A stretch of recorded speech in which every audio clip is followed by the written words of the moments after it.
Sana all may backer. O yung mga walang backer dyan, tulad ko, lumalaban ng patas. Ganito yung gawin nyo. Punta kayo sa website na to, fixedresume.io.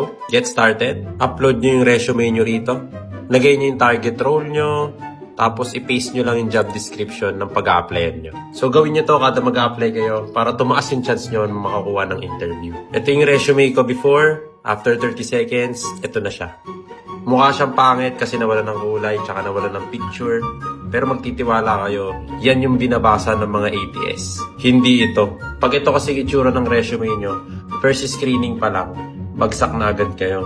Sayang naman yung experience nyo rito, sayang yung skills nyo dito, sayang naman yung galing nyo sa interview kung dun pa lang, bagsak na. Hindi na kayo umabot sa second screening.